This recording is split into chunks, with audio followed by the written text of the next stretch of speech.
Président et cher ami Mongi, je suis évidemment, ainsi que les élus qui m'entourent ce soir, venu avec grand plaisir à cette inauguration, évidemment, désirée, voulue et organisée de main de maître par son président de cette association tunisienne des Côtes-d'Orient, tunisiens. C'est donc pour Chenôve véritablement une vraie satisfaction.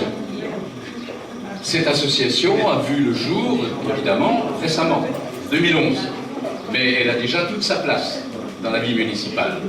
Et son président est quelqu'un que nous voyons non seulement en amitié, mais avec grand plaisir, parce que il est actif. Il est actif. Il siège dans beaucoup d'organismes. Il siège à la FJC, il siège, évidemment, il préside cette association, mais il est très présent dans la vie municipale. Et je voudrais l'en remercier. Alors je voudrais associer à ces remerciements tous ceux qui ont réalisé ces travaux, car, il l'a dit, le président, nous avons mis à disposition ces locaux, qui évidemment ont été acquis par la ville de Chenôve, mais ces locaux étaient dans un état effectivement assez vétuste, je vous le dis. Hein. Ici, il y avait avant un bar qui a eu quelques difficultés, et donc nous avons acquis les locaux. Il s'agit donc maintenant de reconnaître la qualité des travaux qui ont été réalisés, et surtout des travaux qui ont été réalisés par l'ensemble des participants et des adhérents. Et ça, je voulais féliciter tous ceux qui ont, de près ou de loin, réhabilité ces locaux de façon exemplaire. Voilà. Alors c'est toujours agréable pour un maire et un conseil municipal d'entendre les paroles que le président Barry vient de prononcer. Ces paroles qui sont évidemment l'amitié franco-tunisienne d'abord. Ces souhaits de démocratie en Tunisie, révolution qui évidemment a fait couler beaucoup d'encre, mais qui a permis aussi de respirer. Nous aussi, nous respirons depuis quelque temps en France. Hein. Je le dis d'ailleurs aussi. Nous respirons depuis quelque temps. Et de ce point de vue, nous pouvons nous comprendre. Parce qu'il est vrai que ces régimes dictatoriaux qui, au Maghreb, ont été trop longtemps, des dictatures non avouées, eh bien, font qu'aujourd'hui, le peuple tunisien a à construire la démocratie. Et la démocratie, elle se construit lentement, souvent.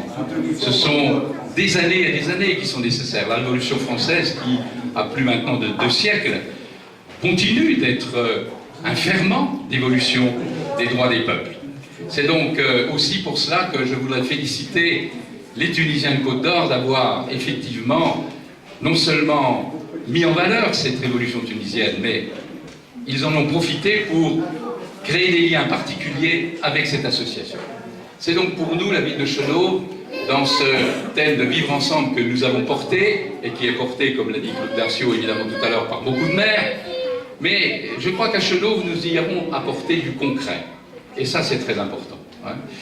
Nous avons effectivement créé cette dynamique de civisme et de citoyenneté qui, aujourd'hui, s'essaime évidemment un peu partout, mais nous avons aussi voulu que ce terme de vivre ensemble soit une réalité. Ce matin encore, je travaillais dans une véritable concorde avec plusieurs organismes qui ont véritablement pour volonté de faire en sorte que l'insertion de nos jeunes en difficulté soit une réalité, parce que c'est ça le fond du problème. Nous avons trop de jeunes qui sont laissés de côté, qui sont laissés sur le bord du chemin. Et les objectifs que vous vous êtes donnés, mon cher Président, c'est aussi, effectivement, en la matière, une action véritablement importante dans ce sens. Action culturelle, action d'insertion, action économique aussi, puisque Grand Sud m'a informé effectivement de la démarche de l'association tunisienne. Vous savez que nous allons organiser dès octobre une grande réunion des entreprises de la zone industrielle et d'activité de Chenôve, où nous aurons évidemment à discuter de plusieurs thèmes importants, et dont effectivement l'insertion. L'insertion de nos jeunes qui est un point essentiel et qui fait qu'aujourd'hui, on bute, il faut le dire, il faut le reconnaître, mes chers collègues maires et madame la future députée, nous butons sur des solutions. Nous n'avons pas suffisamment, j'allais dire, de travail en commun avec les acteurs économiques qui sont les entreprises pour effectivement mettre en place un vrai processus d'insertion.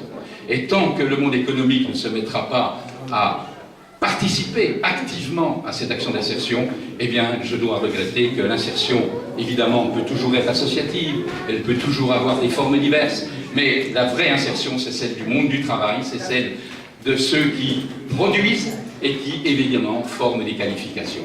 Et c'est celle-là que nous recherchons. Donc voilà, moi je ne vais pas être trop long parce que nous avons encore, avec Raymond Fall, à nous rendre dans une autre entreprise qui va aussi inaugurer ses locaux ce soir. Donc vous voyez, Chenot commence aussi à travailler dans des conditions excessivement importantes sur le plan économique.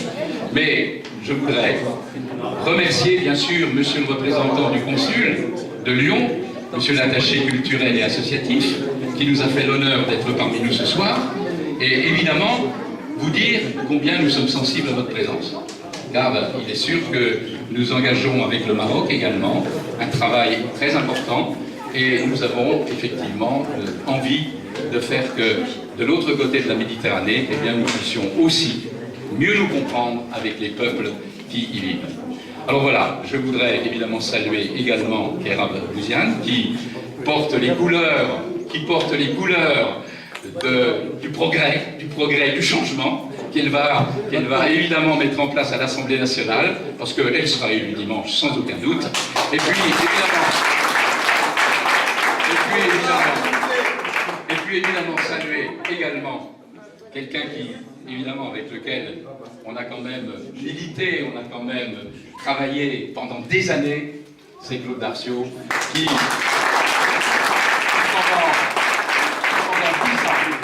pendant 10 ans, elle a fait 2 mandats à l'Assemblée nationale. Moi, j'ai eu la chance d'en faire les 3/4 d'un, mais toi, tu en as fait 2. Eh bien, il est vrai que pendant ces 10 ans, Claude Darciot n'a pas véritablement ménagé sa peine. Elle a été très présente, elle a été à nos côtés, et je voulais t'en remercier et te dire vraiment, Claude, que tu as honoré l'Assemblée nationale.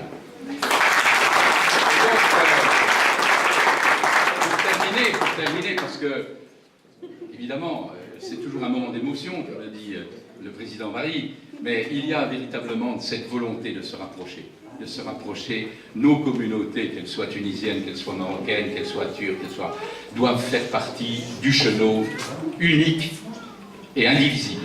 Il faut absolument que chacun se sente pleinement, j'allais dire, citoyen de cette ville. Et c'est ce que vous êtes en train de construire avec nous. C'est pourquoi je suis très heureux ce soir de constater, avec les élus qui sont autour de moi, que véritablement l'espoir est là. Nous sommes assurés entre nous, mon cher Mongy, de construire véritablement non seulement une amitié solide, mais aussi une compréhension meilleure et surtout un respect qui est important. Nous devons effectivement savoir que dans notre société, le respect est une des conditions essentielles de la démocratie. Je vous remercie.